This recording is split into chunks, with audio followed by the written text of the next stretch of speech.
Fala pessoal, me chamo Caio Monteiro e sim, vocês ficam mandando mensagem quando eu fico sem gravar e eu agradeço por isso. Então, peço que não desistam de mim, assim como eu não vou desistir de vocês também. Bom, as minhas redes sociais estão aqui embaixo, então qualquer dúvida, participem lá comigo. E eu queria falar com vocês hoje sobre as novas atualizações do Proxmox e o que isso impacta no ambiente que já existe, tá? Então, bora lá. Bom, não sei se vocês perceberam, saiu aí novas atualizações do Proxmox com...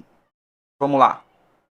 Que me chamou a atenção, duas coisas que me chamaram a atenção, um detalhe muito sucinto, mas que vai ajudar muito para que vocês respeitem o processo do ambiente e as boas práticas, e outro que vai facilitar muito aí o ambiente de vocês. Que coisas são essas, Caio? Bom, antes de mais nada, vamos atualizar aqui o nosso ambiente. Eu estou na versão 8.04 e mais importante do que ver o que veio aí para nossa realidade, a gente tem que entender o que vai mudar no nosso dia a dia, tá? Então eu acho que isso é o grande diferencial de quem realmente gosta ali de estudar, de entender, de se adiantar ao processo, tá? Afinal, documentação do Proxmox tem bastante, existe cursos, existe muita gente disposta a ajudar, só que você precisa dominar o seu ambiente. Então, vamos tirar já o que está no nosso radar para que a gente consiga aí entender o nosso ambiente. Então, primeiramente,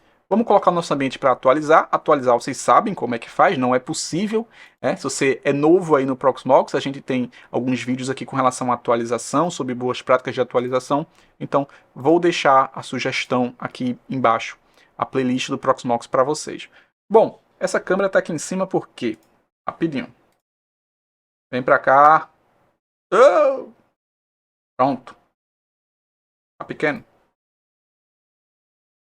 Deixa eu aumentar um pouquinho aqui. Bom, aqui a gente já tem algumas atualizações e eu queria trazer para vocês esse aqui, ó. Cadê? No mundo de melhorias de pacotes, a gente tem o primeiro que eu queria falar para vocês, que é esse aqui, ó. Que é com relação à notificação. Bom, primeiro, aqui em Data Center, quando você vem aqui embaixo, perceba que não tem nada. Eu tenho só o resource aqui, que foi o que a gente tratou num vídeo anterior, que é o mapeamento. Mas, vamos atualizar aqui o ambiente.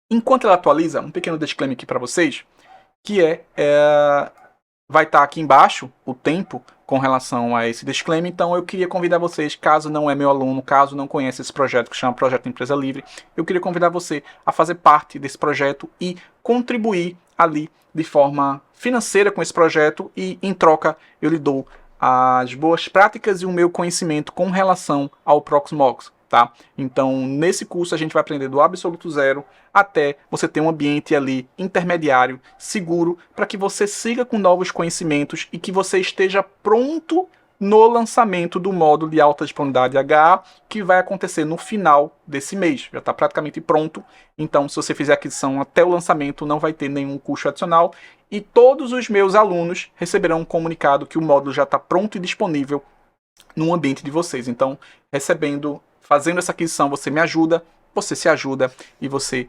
mantém aí o projeto vivo para que outras pessoas consigam aí usufruir desse material de forma gratuita aí, sem custo algum, uma vez que todos estão no processo de evolução financeiro e de conhecimento. Então, o projeto ele visa atender a todos os públicos da melhor forma possível, tá? Então, dito isso, muito obrigado. Vamos aqui para o material. Bom, já com a atualização aqui rodando, ele está fazendo aqui a atualização na outra tela, tá? Então vamos aguardar um pouquinho, porque enquanto ele atualiza, o que é que acontece aqui com o Proxmox? Mais importante do que entender as novas versões é entender a problemática, tá? Até alguns meses atrás a gente teve uma mudança aí no Gmail, e o Gmail era amplamente usado por todos com relação a SMTP, tá? Então, aquelas contas gratuitas, o Gmail desativou o SMTP ao uso gratuito ali dele, então a gente perdeu esse acesso ao ambiente. Há um tempo atrás, na aula do curso do Proxmox, eu tinha explicando como configurar o postfix para notificação usando o Gmail. Eu atualizei essa aula na semana passada para que você comece a usar ali, usando boas práticas e um ambiente mais organizado, para que você use seu e-mail corporativo. E aí você tem um ambiente organizado e não tem esse problema. Dito isso, também no curso existe um módulo de documentação, de POPs, que é Procedimento Operacional Padrão, e lá eu ensinei como configurar o postfix usando o seu e-mail corporativo. Vou fazer uma coisa com vocês, eu vou disponibilizar gratuitamente esse POP aqui, nessa aula, então o link está aqui embaixo para você baixar, o link do Google Drive para você baixar essa aula. Mas entenda que agora você consegue fazer essa parametrização via interface web. Caio, isso invalida o documento que você fez? De modo algum. Uma vez que tem ambiente aí que está na versão 5 ainda e todo mundo sabe o porquê. Bom, não sou eu que vou falar aqui. Mas nem todo mundo está na última versão do ambiente, tá? E nem todo mundo sabe atualizar ou tem medo, enfim. Então é necessário que as documentações elas não podem seguir à risca as versões até o fim. É claro que você deve ter atualizações, mas os documentos antigos, eles precisam continuar existindo, porque os ambientes não são homogêneos, os ambientes não seguem o mesmo padrão que poderia seguir ou deveria seguir, tá? Novamente, tem ambientes extremamente antigos que está funcionando bem a contento, não causa problema algum, então não tem porquê você fazer atualizações bruscas, uma vez que o hardware não vai suportar essas novas features que você não vai nem usar, tá? Então precisa ser avaliado bem isso daí. Dito isso, a gente traz aqui, deixa eu fechar aqui. Estou na versão 8.1.3, tá? Agora. E aí eu já tinha o meu ambiente configurado usando o postfix de forma manual. Então, etc postfix, eu tenho aqui o meu main já configurado de forma manual para entender o meu domínio corporativo, tá? Mas quando eu atualizo o Proxmox para a versão 8.1.3 em diante, como é que funciona já que eu tenho essa parametrização? Isso é muito importante porque vocês precisam entender como funciona, não só para isso, mas para qualquer outra coisa. Se eu tenho um ambiente funcionando e eu vou atualizar, como ele vai se comportar na nova estrutura? E é por isso que é tão importante que vocês façam backup da estrutura. E quando eu digo backup, eu não digo snapshot, eu digo backup de fato, tá? Para que você tenha um controle melhor do que vai fazer. Um segundo item para vocês muito importante aqui, para além do sistema utilizado, para além da forma que foi instalado, é o passo a passo, na verdade, é o fluxo do processo que você precisa seguir, tá? Novamente, eu prezo por itens que eu não encontrava com tanta facilidade na internet, que não necessariamente é como configurar ou o botão que você tem que clicar ou o parâmetro que você tem que colocar. É pensar o sistema e pensar o ambiente de vocês. Então, por exemplo, se eu tiver um problema no meu ambiente agora, o que é que eu faço? Eu consigo restaurar o meu serviço nesse exato momento? O meu usuário vai ficar fora do ar por quanto tempo? Então, isso, basicamente, são políticas de desastre, políticas de atualização, janelas de manutenção. Então, esses 3 itens a gente vai ver mais para frente, mais detalhado, mas vocês precisam começar a criar esses 3 itens para que vocês parem de gerar problema para o setor de vocês, junto aos outros setores, junto ali à sua administração. Bom, então, como que o ambiente vai se comportar? Vamos ver agora, porque eu confesso que eu estou curioso, uma vez que eu não vi como ele que vai se comportar. Então, basicamente, eu venho aqui em Data Center e já vai ter a opção aqui, ó. Não está aqui? Deve ser cache. Espera aí.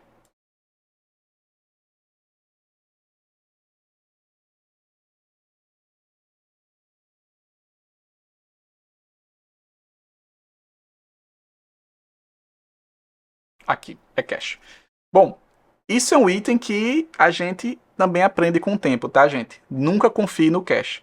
Então, Data Center, lá embaixo eu tenho notificações. Então, perceba aqui que, apesar de eu ter o meu ambiente configurado, ele trouxe as 2 parametrizações padrões aqui dele. Basicamente, vocês já devem conhecer, mas de forma bastante sucinta, o que são esses itens aqui.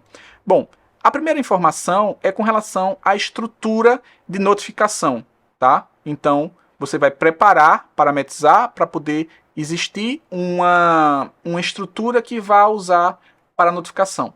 E a segunda é, baseado na estrutura, o que é que eu quero notificar? Para onde eu quero notificar? Quais os conjuntos de informações que eu quero notificar? Então, entenda que uma é a implantação em si e a outra é o que eu vou usar. Então, aqui seria a estrada e aqui seria os carros, digamos assim, é o que vai ser usado. Então, quando eu clico aqui, eu já tenho uma parametrização feita. Então, vou dar 2 cliques aqui, ele vai trazer o meu root, ele está usando ali o send e-mail. Deixa eu abrir meu e-mail aqui. Tá. Então, percebam, deixa eu trazer para cá. Percebam que o fato de eu ter já um ambiente parametrizado manualmente fez com que o meu ambiente atualizado continuasse funcionando. Como é que eu sei isso, Caio?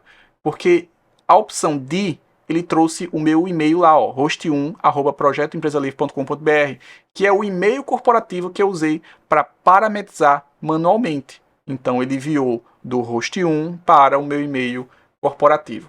Então, aqui você já precisa entender que tudo bem, você não domina essas telas, tá? Mas o fato de você atualizar não vai quebrar o que você fez para trás, tá? A priori. Ah, Caio, isso aqui é óbvio? Não necessariamente, tá? Existem atualizações de outros sistemas e até às vezes do próprio Proxmox que ela inviabiliza o que funcionava antes. Há um certo tempo atrás, a atualização padrão do Proxmox não trazia o if up down automático.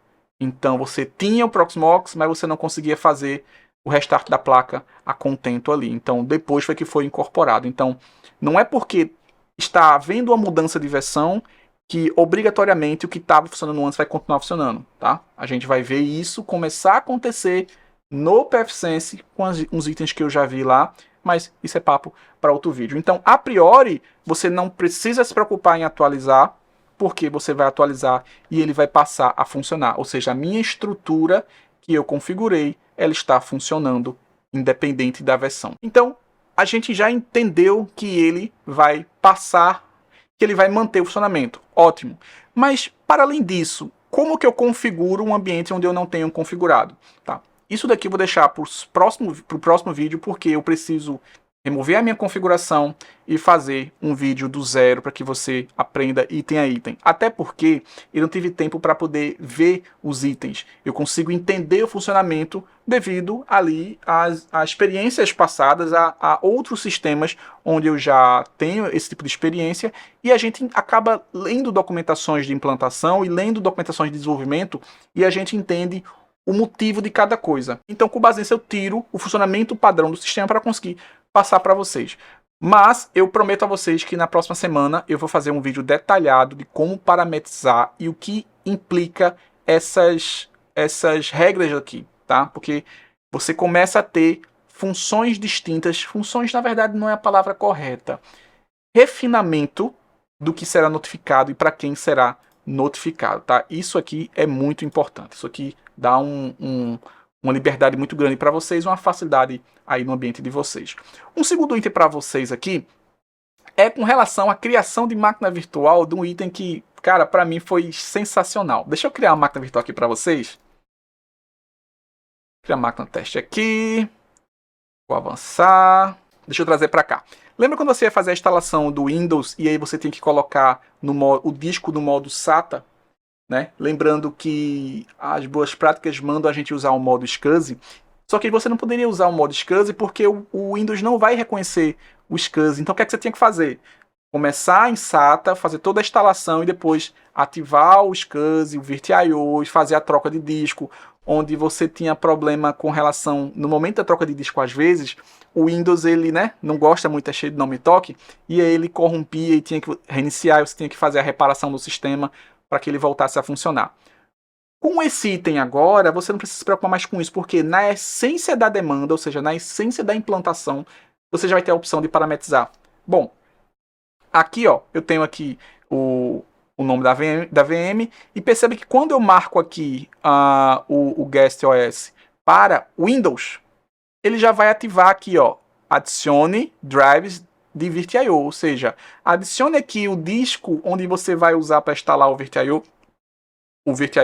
Quando eu marco aqui, ele vai trazer uma nova caixinha para eu fazer o upload, ou, na verdade, não é o upload, é eu fazer o referenciamento. Referenciamento existe? Tá, esquece. É onde eu vou fazer a referência da ISO. E aqui eu coloco a ISO. Caio, e agora? Vou só colocar um ISO aqui, o Linux, porque eu não tenho uma Windows para você. Basicamente, com essa parametrização aqui, com esse item aqui, se vocês usarem, vocês não vão ter problema no momento da instalação. Porque quando chegar no momento de instalar, de configurar o disco, ele não vai reconhecer o disco, você vai mandar procurar, já vai ter o disco lá e você vai só conseguir fazer a instalação do VirtIO sem ter que desligar a máquina, trocar a ISO, botar a ISO e voltar novamente ao ambiente. Era tão chato fazer isso, ligar a máquina, colocar um ISO adicional para poder fazer, que as pessoas acabavam instalando em SATA e às vezes até em IDE mesmo, instalando Windows, e aí esqueciam de voltar e concluir a boa prática que é alterar para SCSI, porque ou não sabia, ou sabia, mas tinha dado problema no Windows e o Windows tinha corrompido, então ficou com trauma e aí não fazia e ficava em SATA. Muitos ambientes onde eu entro para atender estão em modo SATA.